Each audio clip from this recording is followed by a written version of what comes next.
The soft clinking of glasses and quiet chatter filled the elegant Bellevue restaurant as the evening crowd settled in. Among the busy servers weaving between tables, one moved with particular grace despite the obvious fatigue in her eyes. Lynn worked double shifts almost every day, somehow maintaining a warm smile for each customer she served. "Table 7 needs their check, and 12 just got seated," called out the hostess as Lynn finished delivering a tray of appetizers. "Got it," Lynn replied, tucking a strand of dark hair behind her ear. She'd been on her feet for nearly 10 hours already, but rent was due next week, and every extra hour meant another bill she could pay on time. The restaurant's soft lighting cast a warm glow across the polished wooden floors and crisp white tablecloths. In the corner of the main dining room stood a magnificent grand piano, a beautiful Steinway that the owner had purchased years ago for weekend performances. Tonight, like most weeknights, it sat silent and untouched. Lynn glanced at it briefly as she passed, the same way someone might look at a photo of an old friend. Few people at the restaurant knew that Lynn once belonged behind that piano, rather than balancing trays of food and drinks. 3 years earlier, Lynn had been a promising student at one of the country's most prestigious music conservatories. Her professors had called her gifted, a natural talent with the potential for greatness. Music magazines had even featured her in their Rising Stars sections after she won several international competitions. "Would you like to hear about our specials tonight?" Lynn asked the couple at table 12, pulling herself back to the present moment. After taking their order, she ducked into the kitchen for a brief moment of rest. Her coworker, Pete, was arranging desserts on small plates. "You look like you're about to fall over," he said, sliding her a small piece of chocolate cake. "Take 5 minutes. I'll cover your tables." Lynn gratefully accepted both the cake and the break. "Thanks, I owe you one. You covered for me last week. We're even." In the staff break room, Lynn sat alone, savoring each bite of the rich chocolate as if it were a luxury. Her phone buzzed with a reminder. "Community Center piano, 7 a.m. tomorrow," she sighed. Waking up at 5:30 to practice for an hour at the local community center before her morning shift wasn't ideal, but it was her only option. After her father's sudden heart attack 3 years ago, everything had changed. The medical bills had drained their modest savings, and with her mother's health also declining, Lynn had no choice but to leave school and find steady work. The grand piano she had once practiced on for hours each day had been sold to cover the remaining hospital expenses. Now she made do with the worn upright at the community center, available only during specific early morning hours when the building was nearly empty. "Lynn, table 20 needs you," called the manager's voice from the doorway. "Coming," she replied, quickly finishing the last bite of cake and straightening her uniform. Back on the floor, Lynn navigated between tables with practiced efficiency. Regular customers often requested her section, appreciating her ability to remember their preferences and her genuine interest in their conversations. What they didn't know was that the same ear that helped her recall that Mr. Wilson preferred his steak medium rare, or that Mrs. Patel was allergic to cilantro, had once allowed her to memorize complex sonatas after hearing them just a few times. "How's your father doing?" asked an elderly woman at one of her tables, a frequent customer who had once mentioned her own husband's heart troubles. Lynn's smile softened. "Better, thank you for asking. The new medication seems to be helping."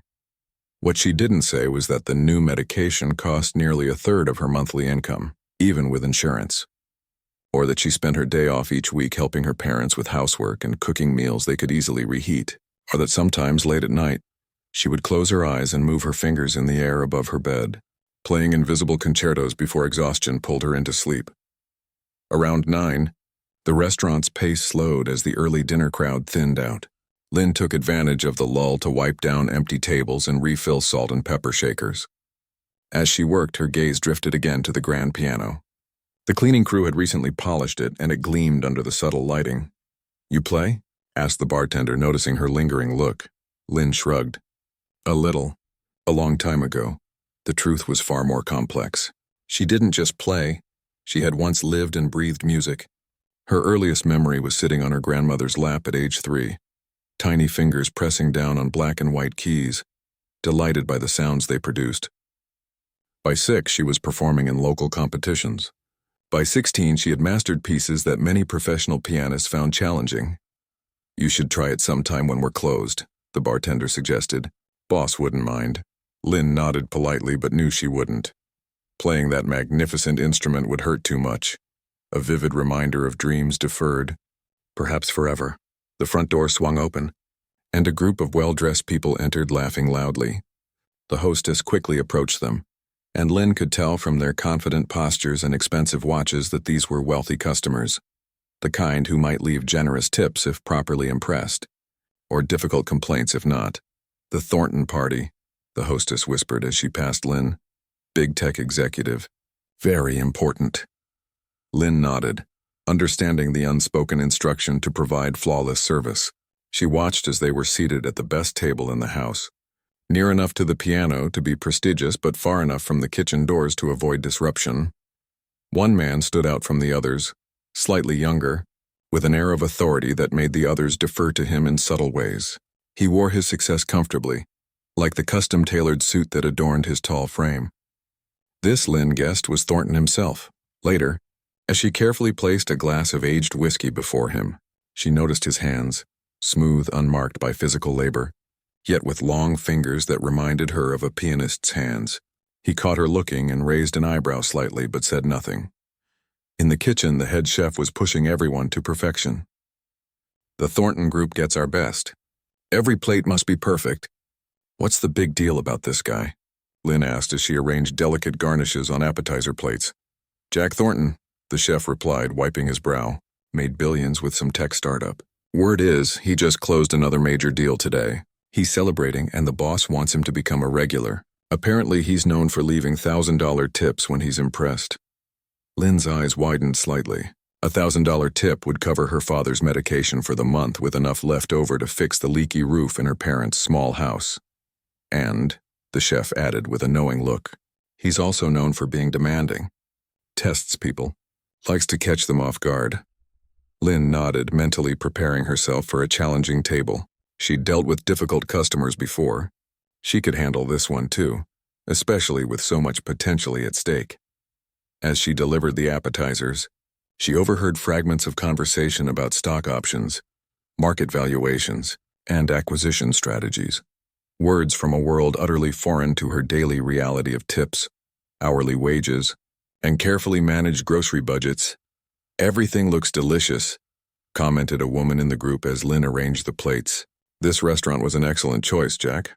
The man, Thornton, nodded, his eyes scanning the room appraisingly like someone evaluating a potential purchase. His gaze paused briefly on the grand piano. Does anyone actually play that? He asked Lynn directly, gesturing toward the instrument with his whiskey glass. On weekends, sir, Lynn answered. The owner brings in professional pianists on Friday and Saturday nights. Thornton nodded, seemingly satisfied with her answer, and Lynn retreated to check on her other tables. As she worked, she felt an odd tension building in her chest like the feeling before a storm. Something about Thornton's interest in the piano made her uneasy, though she couldn't explain why.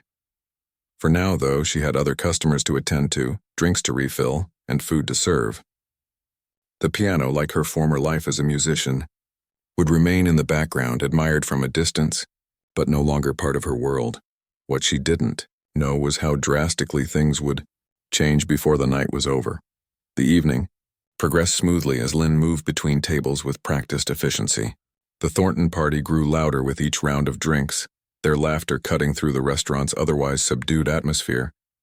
She noticed how the other diners would occasionally glance over, some with curiosity, others with mild annoyance. Jack Thornton held court at the center of his table, commanding attention with animated gestures as he recounted the details of their recent business triumph. Lynn caught fragments of the story each time she approached. Something about a struggling tech company they'd acquired for pennies on the dollar and transformed into a profitable venture within months. That's why we're celebrating tonight, Thornton announced as Lynn cleared their appetizer plates. We turned a $20 million investment into $200 million in just under a year. His companions nodded appreciatively, though Lynn noticed one woman seemed less enthusiastic than the others. She sat slightly apart, nursing a glass of wine and offering only polite smiles at appropriate moments. Will you be having dessert this evening? Lynn asked as she finished clearing the table. Bring us your finest champagne, Thornton replied without consulting the others. The most expensive bottle in the house. Right away, sir. In the kitchen, the manager personally retrieved a bottle of rare vintage champagne from the restaurant's temperature-controlled wine cellar. Be extremely careful with this, he told Lynn. It costs more than you make in 2 months. Lynn nodded, suddenly very aware of her tired hands as she carefully took the bottle. The thought of dropping something worth thousands of dollars made her stomach clench. Back at the table, Thornton insisted on inspecting the label before allowing her to open it. Excellent choice, he declared, though it had been his demand rather than her suggestion. You know, I bought a case of this last year.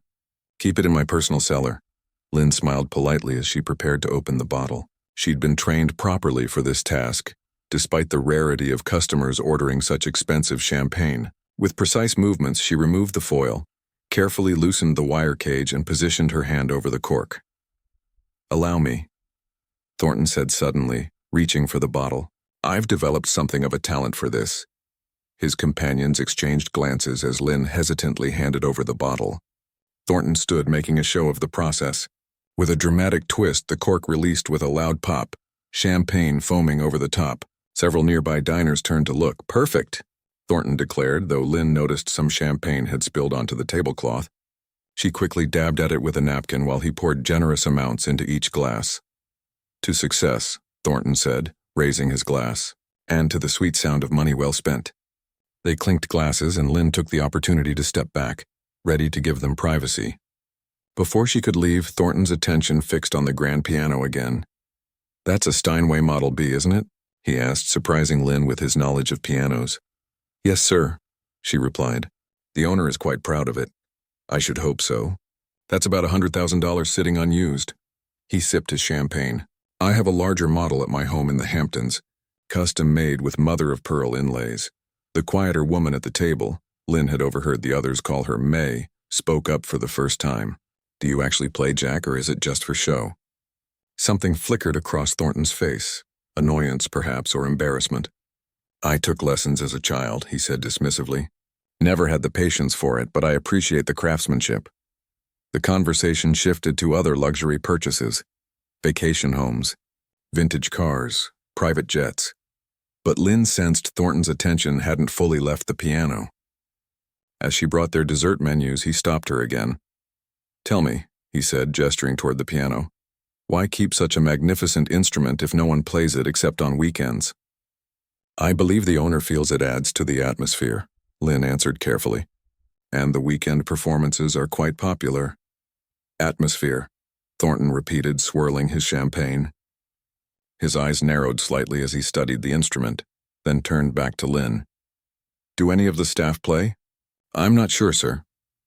The lie felt strange on Lynn's tongue, but she had no desire to discuss her past with this man. What a waste, he said, more to his companions than to her. Like keeping a Ferrari parked in the garage year-round.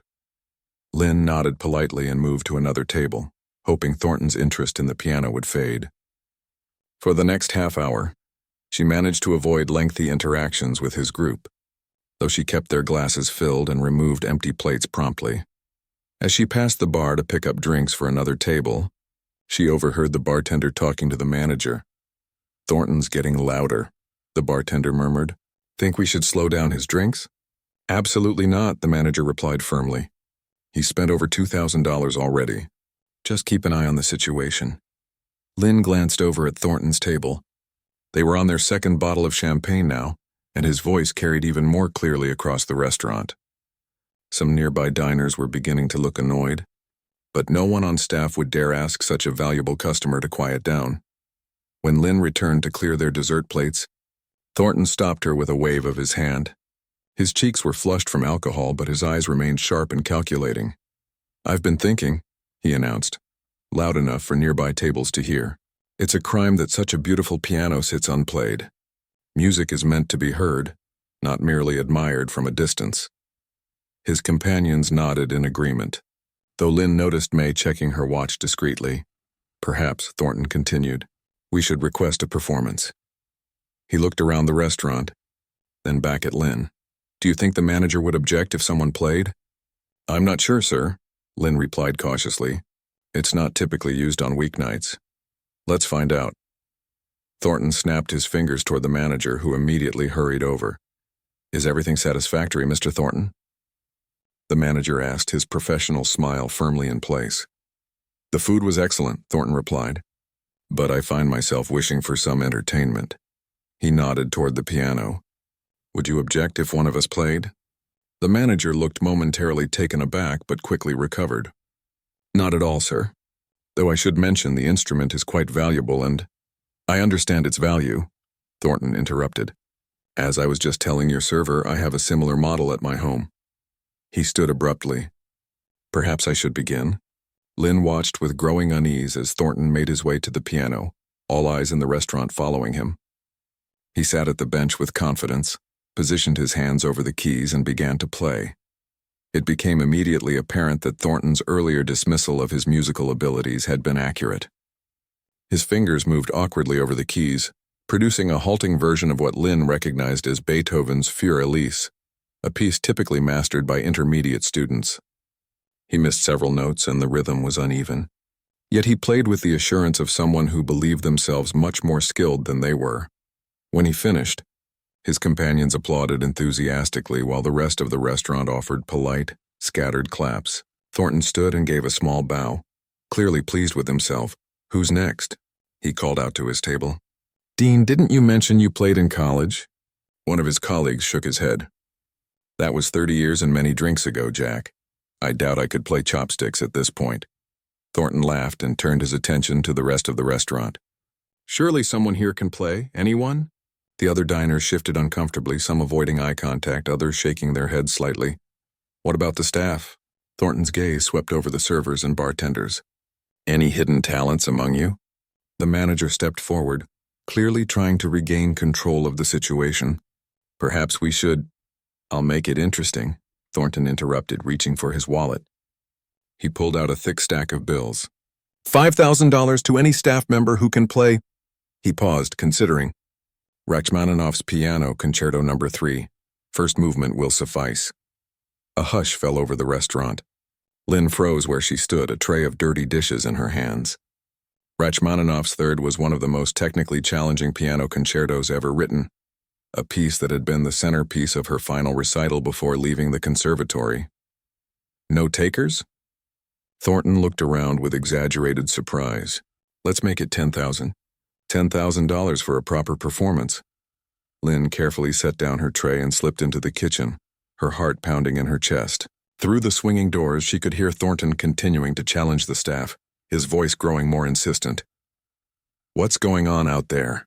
The chef asked, noticing Lynn's pale face. The Thornton guy is offering money for someone to play the piano, she explained, her voice barely above a whisper. How much money? Pete asked, pausing with a stack of plates in his hands. $10,000. Several staff members exchanged glances. For playing a piano? That's crazy money, one of the dishwashers said. Lynn nodded, unable to explain why her hands were trembling. $10,000 would cover her father's medication for nearly a year. It could pay off some of their medical debt. It could even allow her to take night classes at the local community college. But playing that piece on that piano would mean revealing a part of herself she'd kept carefully hidden for 3 years. It would mean acknowledging the dreams she'd been forced to abandon. From beyond the kitchen doors, Thornton's voice grew louder. No one? Come now, it can't be that difficult. Perhaps I've overestimated the talent in this establishment. The manager appeared in the kitchen looking stressed. He's getting out of hand, he muttered to the chef. The other customers are starting to look uncomfortable.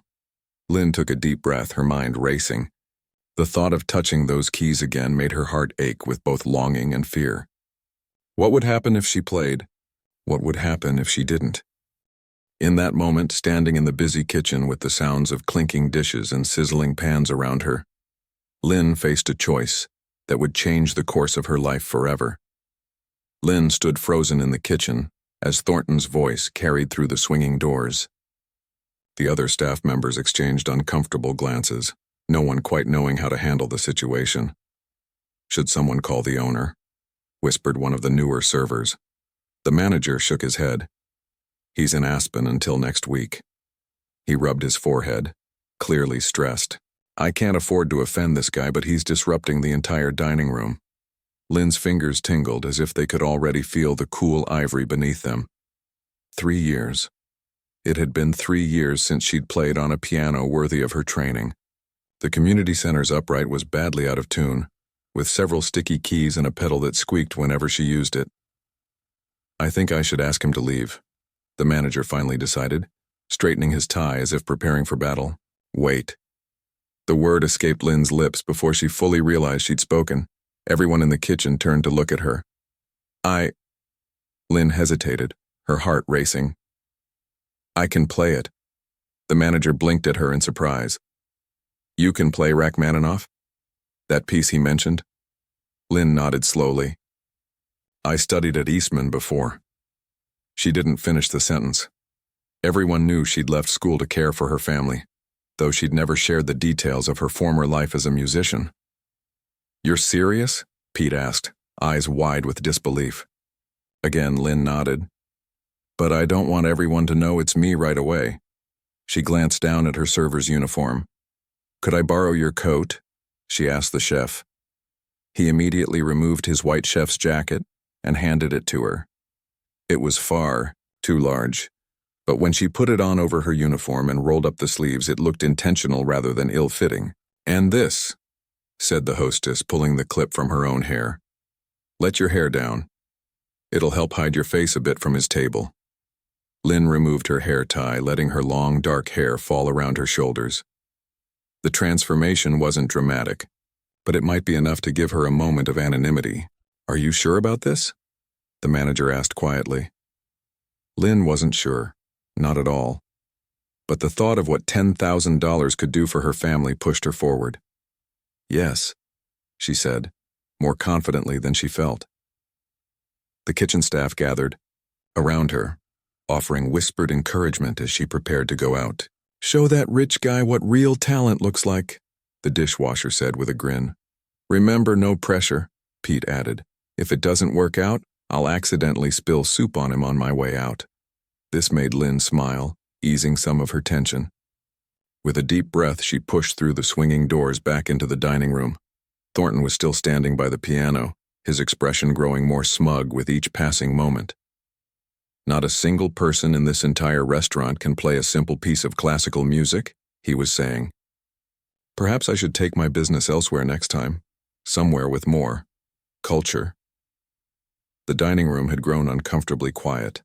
Several customers looked embarrassed, while others seemed annoyed at the disruption to their evening. May, the quieter woman from Thornton's party, spoke up. Jack, perhaps we should call it a night. It's getting late and we have that meeting tomorrow. Nonsense, Thornton replied dismissively.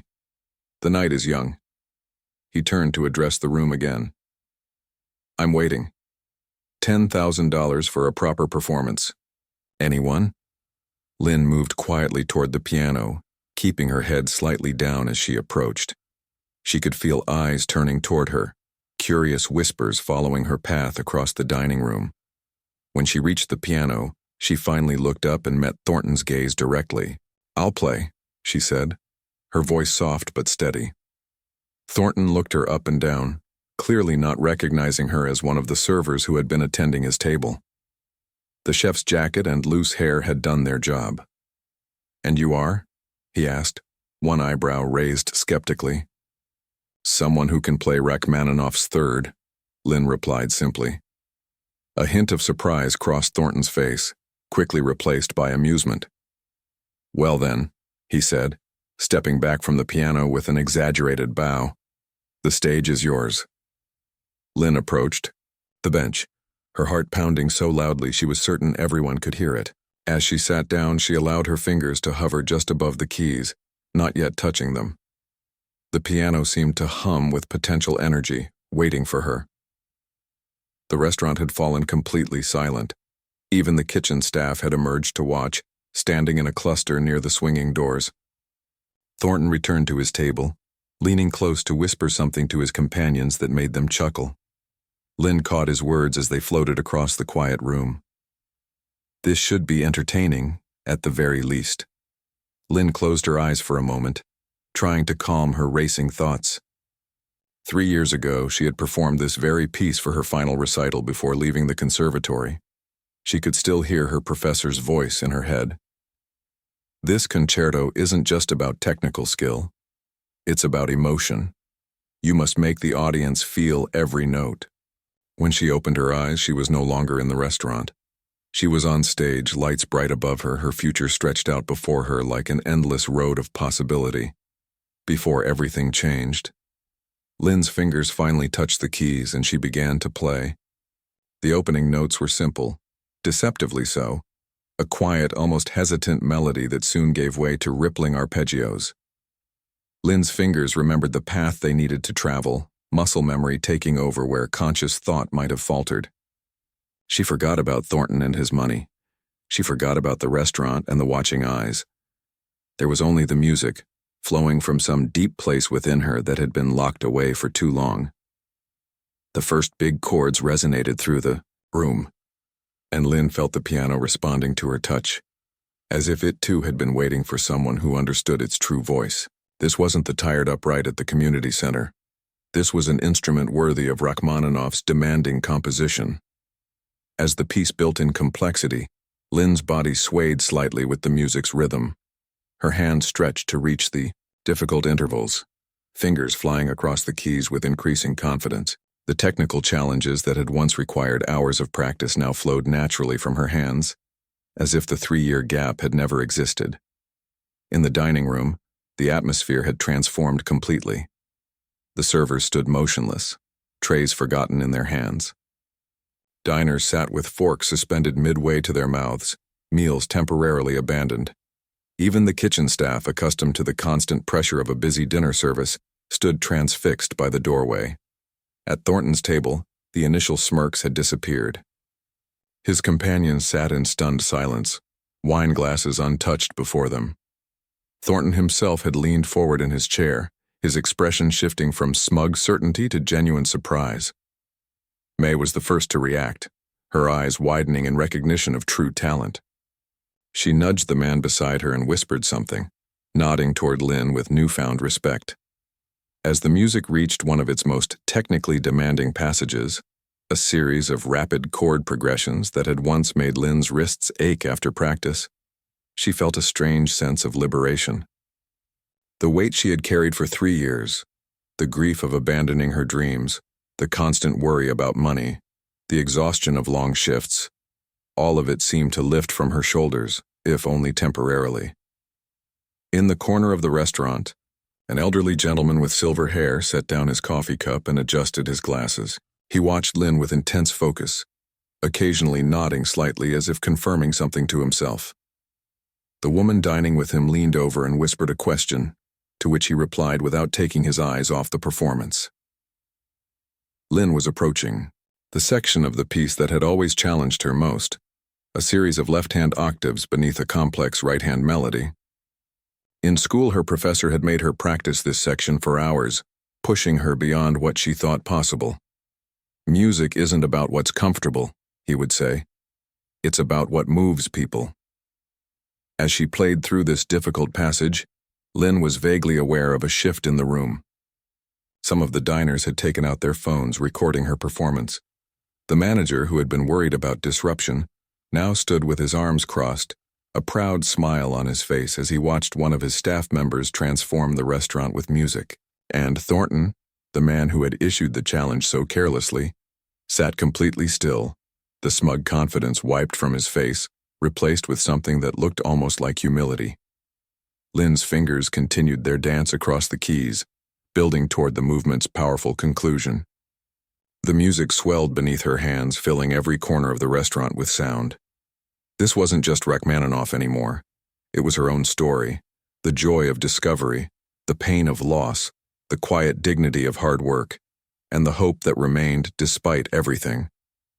She was no longer playing for Thornton's money, though she still desperately needed it.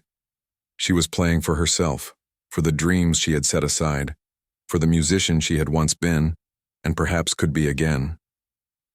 As Lynn approached the final chords of the movement, she allowed herself to look up for the first time since beginning. What she saw made her breath catch. Every person in the restaurant was completely focused on her performance. Some had tears in their eyes. Others sat forward in their seats as if afraid to miss a single note. And in that moment, Lynn realized something important. She hadn't lost her gift. She had only set it aside for a while. It had been waiting patiently for her return, like an old friend keeping a light on during a dark night. With renewed confidence, Lynn drove toward the conclusion of the movement, her fingers flying across the keys with precision and passion. The final chords resonated through the restaurant, powerful, definitive, triumphant. Then silence. For one breathtaking moment, no one moved. No one spoke. The restaurant seemed suspended in time, caught between the last echoes of music and whatever would come next. Lynn sat still at the piano, her hands resting lightly on the keys, her breath coming in quick, shallow bursts. The reality of what she had just done, what she had revealed about herself, began to sink in. There was no going back now. Everything would change. She slowly turned to face the room, uncertain of what she would find. The silence lasted only seconds, though to Lynn it felt like an eternity. Then, like a wave crashing against the shore, applause erupted throughout the restaurant. It wasn't the polite, restrained clapping that had followed Thornton's attempt. This was thunderous, passionate appreciation that filled the room and lifted Lynn's spirit higher than she'd felt in years. People rose to their feet, napkins falling unnoticed to the floor as they stood. Even the kitchen staff, usually stoic and professional, were cheering openly. The dishwasher let out a joyful whistle that pierced through the applause. Lynn's cheeks flushed with heat as she slowly stood from the piano bench. She gave a small, almost shy bow, unused to being the center of attention after years of trying to blend into the background. As the applause continued, she glanced toward Thornton's table. His companions were on their feet like everyone else, their faces showing genuine amazement. May was clapping with particular enthusiasm, her earlier reserve completely gone. Only Thornton himself remained seated, though he too was applauding, his expression a complex mixture of surprise, admiration, and something harder to identify, perhaps the uncomfortable realization that he had severely underestimated someone he had barely noticed before. Lynn's manager approached her, beaming with pride. "That was—" He shook his head, seemingly at a loss for words. "I had no idea." "Thank you," Lynn said quietly, suddenly aware that her disguise hadn't worked quite as well as she'd hoped. Several diners were pointing and whispering, clearly recognizing her as the server who had been attending to them earlier. As the applause finally began to die down, Lynn noticed the elderly gentleman she'd spotted earlier making his way toward her. He moved with deliberate steps, leaning slightly on a sleek black cane. Despite his age, he carried himself with dignity and purpose. "Young lady," he said when he reached her, his voice carrying the slight accent of someone who had learned English later in life. "That was extraordinary." He extended his hand. "My name is Dr. Anton Volkov." Lynn shook his hand, a vague sense of recognition stirring in her mind. The name sounded familiar, though she couldn't immediately place it. "Thank you, sir," she replied. "You have been formally trained," he stated, rather than asked. "Your technique, particularly in the left-hand octave passages, speaks of rigorous classical training." Before Lynn could respond, Thornton appeared beside them. Up close, she could see that his confident demeanor had been somewhat shaken, though he was clearly attempting to regain his composure. "Well," he said, extending his hand to Lynn, "it seems I owe you something." Lynn hesitated before shaking his hand. "Yes, you do." Thornton reached into his jacket and pulled out a leather wallet. Opening it, he counted out crisp $100 bills.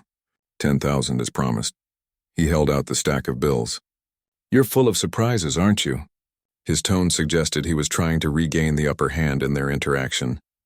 Lynn accepted the money, her hand trembling slightly. The weight of it felt unreal, a year of her father's medication sitting in her palm.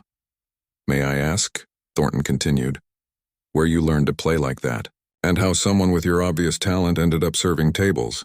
The question stung, though Lynn knew it wasn't intended to. It was the same question she had asked herself countless times during long shifts and tired evenings. "Life happens," she replied simply. "Sometimes we don't get to choose our path." Dr. Volkov, who had been watching their exchange with interest, spoke up. "The important thing is not how paths diverge, but how they may converge again." He reached into his pocket and produced a small business card. "I would very much like to speak with you about your music, if you would permit it." Lynn accepted the card, glancing down at it. Her breath caught as recognition finally clicked into place.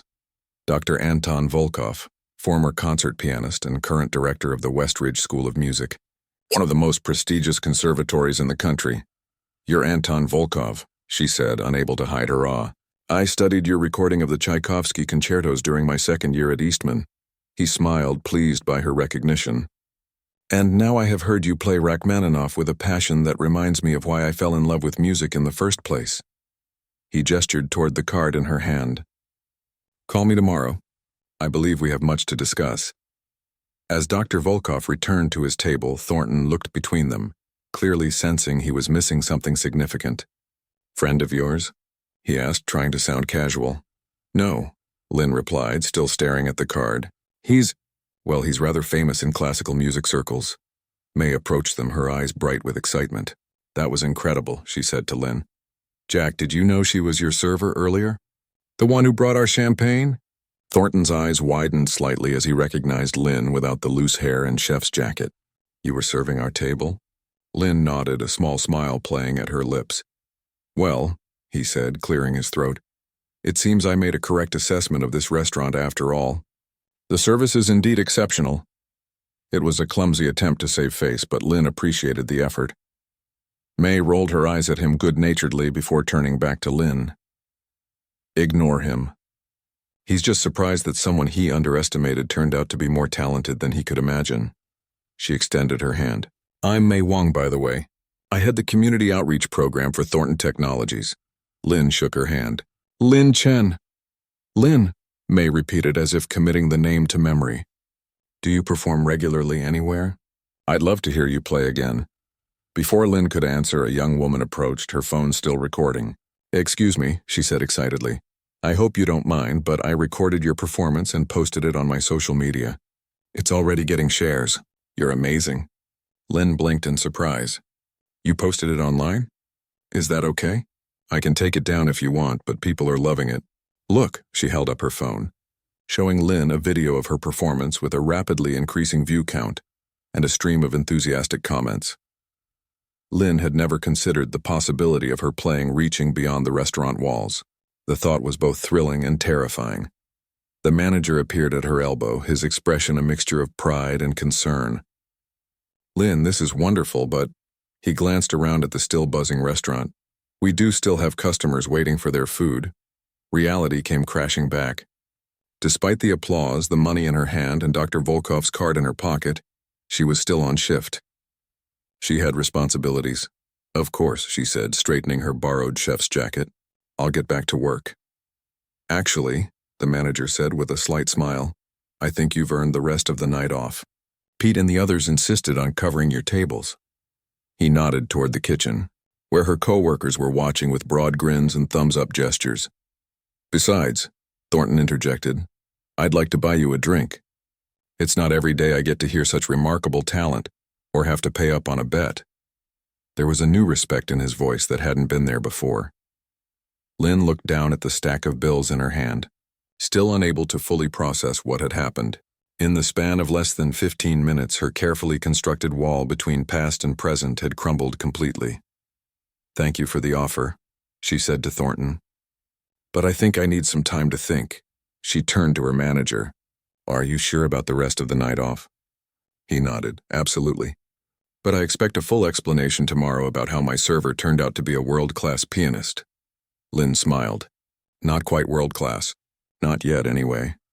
As she headed to the break room to change back into her regular clothes and collect her things, she felt as though she were walking in a dream. The weight of the money in her pocket, the business card from Dr. Volkov, the memory of applause still ringing in her ears, all of it seemed impossible, yet undeniably real. In the empty break room, Lynn sat down and finally allowed herself to feel the full impact of what had just occurred. Her hands, which had moved so confidently across the piano keys minutes earlier, now trembled as she stared at them. For 3 years, she had pushed aside her music, convinced that dreams had to be sacrificed for practical necessities. She had told herself that talent was a luxury she could no longer afford. Tonight had shattered that belief. She carefully counted the money Thornton had given her, exactly $10,000 as promised. It was more cash than she had ever held in her hands. With this, she could pay off some of her father's medical bills. She could repair the leaky roof. She could even set aside a small amount for herself, perhaps for lessons to regain the technique she had begun to lose during her years away from serious practice. But Dr. Volkov's card promised something else, a potential return to the path she had abandoned. What would that mean? Could she really find her way back to music after so long? And what about her parents, who depended on her steady income? Lynn's phone buzzed with a text message. It was from her mother. "Working late tonight? Dad's feeling better? Doctor says the new medication is helping." A lump formed in Lynn's throat. Her parents had supported her dream of becoming a pianist from the beginning. They had scraped together money for lessons when she was young, had attended every recital, had celebrated each achievement. Even when she left school to help them, they had expressed more guilt than relief, worried that she was sacrificing too much. What would they say if they knew about tonight? Another text came through, this time from Pete. "The video of you playing is spreading like crazy online. Someone just came in asking if the piano girl was still here." Lynn stared at her phone in disbelief. The young woman's social media post was apparently having an effect already. This added another layer of complexity to her situation. What had been a private moment of reclaiming her past was now becoming public. As she gathered her things to leave, Lynn paused by the staff bulletin board. Among the schedule notes and policy reminders was a flyer she had never really noticed before. Community arts program seeking piano instructor for underprivileged youth. Evenings and weekends.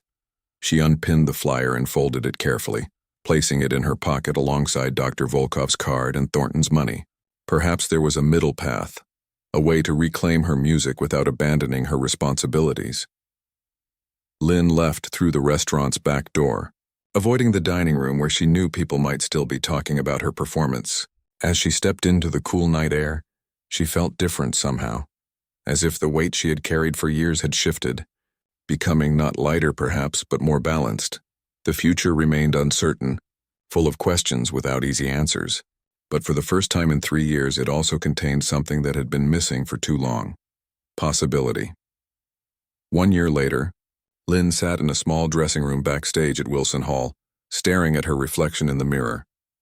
The concert hall was one of the most prestigious venues in the city, a place she had once dreamed of performing in as a student, before life took her on a different path. Tonight, that dream was becoming reality.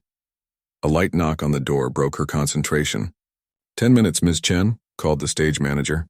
"Thank you," Lynn replied, her voice steady despite the butterflies in her stomach. She smoothed the fabric of her deep blue concert dress, a gift from her parents for this special occasion. So much had changed in the year since that fateful night at the restaurant. Sometimes she still couldn't believe the sequence of events that had led her here. The morning after her impromptu performance, Lynn had awakened to discover that the video of her playing had indeed gone viral. Overnight, the Waitress pianist, as headlines quickly dubbed her, had become an internet sensation. By the time she'd arrived for her shift the next day, reporters were already waiting outside the restaurant, eager to hear her story. What had followed was a whirlwind that still made her head spin when she thought about it. Dr. Volkov had been true to his word, inviting her to audition for a special scholarship program at Westridge. Her performance had impressed the committee so much that they'd offered her not only a full scholarship to complete her degree but also a stipend for living expenses, a rare opportunity typically reserved for much younger students.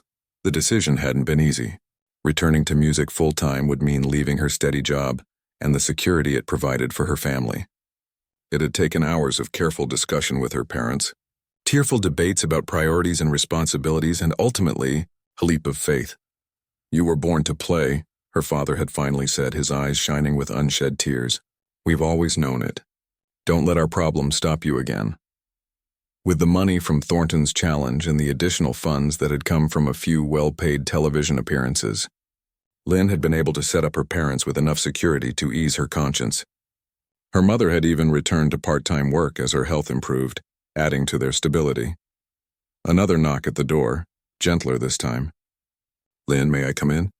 She recognized her father's voice immediately. "Of course, Dad." The door opened and her father entered, looking healthier than he had in years. The new medication had continued to work wonders, and the reduced stress of financial worry had helped his recovery significantly. Behind him, Lynn's mother appeared, carrying a small bouquet of white roses. "We wanted to see you before the performance," her mother said, placing the flowers on the dressing table. "These are from the restaurant staff. Pete dropped them off earlier." Lynn smiled, touching the delicate petals. Her former co-workers had been among her most enthusiastic supporters, attending every local performance she'd given over the past year. The restaurant manager had even created a special display near the entrance, featuring newspaper articles about her success and a photograph of her at the piano. "How are you feeling?" her father asked, studying her with concerned eyes. "Nervous," Lynn admitted. "But ready, I think." Her father nodded, understanding in his expression. "I remember how you used to get before competitions as a child. You'd pace around the house like a caged tiger. But the moment you walked on stage, all that nervousness would transform into pure music." Lynn's mother adjusted a strand of hair that had escaped from Lynn's elegant updo. "That hasn't changed. I watched you at rehearsal yesterday.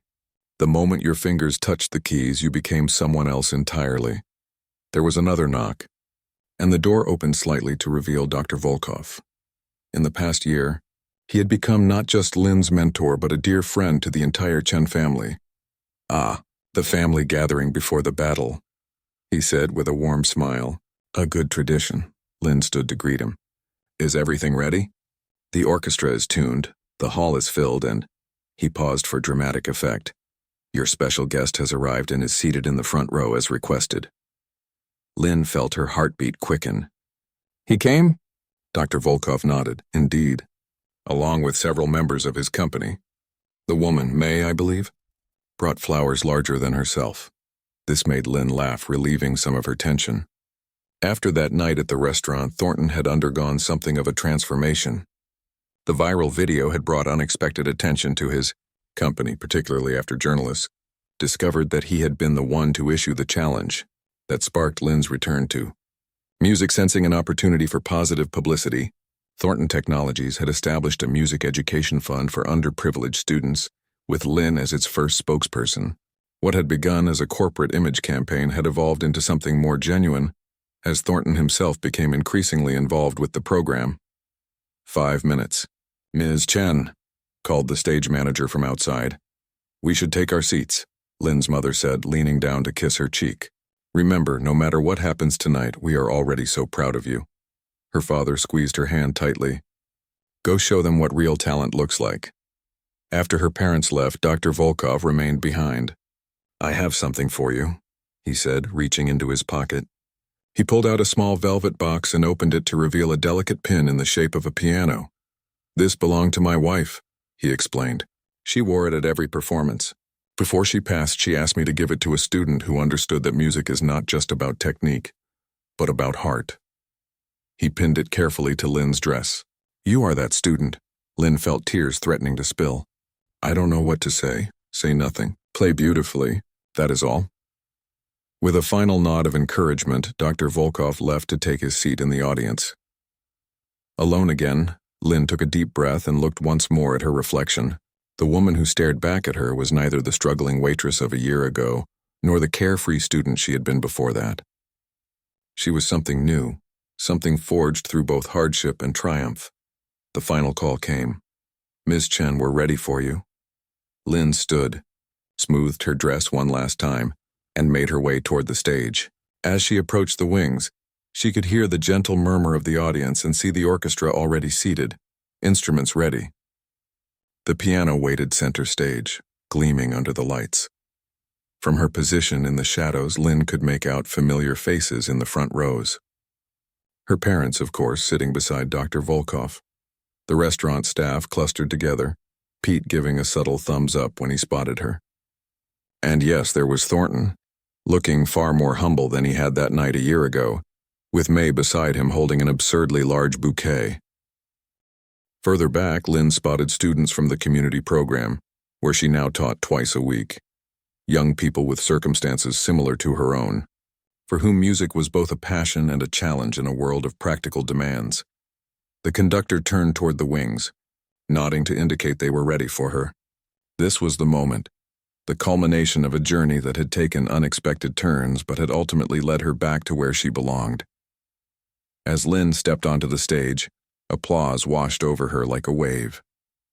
The audience rose to their feet in anticipation, many already familiar with her story.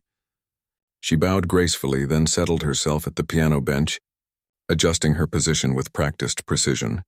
She had chosen to perform Rachmaninoff's Third Concerto again tonight, the piece that had changed the course of her life.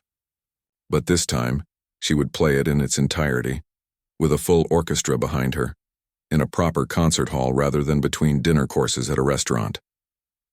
The hall fell silent as the conductor raised his baton. Lynn placed her hands on the keys, feeling the cool ivory beneath her fingertips. In that suspended moment before the music began, she thought of all the twists and turns that had brought her here, the sacrifices, the struggles, the chance encounter with an arrogant millionaire who had inadvertently reopened the door to her dreams. Then the conductor gave the signal, and Lynn began to play. The music flowed from her hands with confidence and emotion, filling the concert hall with sound. This time there was no hesitation, no doubt in her mind that she belonged exactly where she was. The orchestra joined her, their combined music soaring to the rafters. From her position at the piano, Lynn could see her parents watching with tear-filled eyes. Dr. Volkov nodded approvingly at particularly challenging passages. The restaurant staff leaned forward in their seats, expressions of wonder on their faces despite having heard her play many times before. And Thornton, the man whose careless challenge had started it all, sat with an expression of genuine admiration, any trace of his former arrogance long gone. As the concerto's final movement built toward its powerful conclusion, Lynn felt a profound sense of gratitude. For the struggle that had shaped her, for the chance opportunity that had reopened doors she thought permanently closed, for the people who had believed in her talent even when she had set it aside. Most of all, for the music itself, the constant companion that had waited patiently for her return, neither judging her absence nor demanding explanations, simply welcoming her back like an old friend. The final chords resonated through the hall, Lynn's fingers striking the keys with precision and passion. As the last note hung in the air, time seemed to stand still, a perfect moment of completion. Then the audience erupted in thunderous applause. People rose to their feet, cheers and bravos filling the space. Flowers were thrown onto the stage. The orchestra members tapped their bows against their stands in the traditional sign of musical respect. Lynn stood and bowed deeply, a smile spreading across her face. This wasn't the end of her journey. It was just the beginning of a new chapter. There would be more concerts, more challenges, more balancing of artistry and practical concerns. The path ahead would not always be easy, but as she looked out at the faces of those who had supported her, believed in her, and even those who had once underestimated her, Lynn knew one thing with absolute certainty. Some talents are too powerful to remain hidden forever. Sometimes the most unexpected circumstances, even an arrogant dare in a restaurant, can lead to extraordinary second chances. All you need is the courage to play.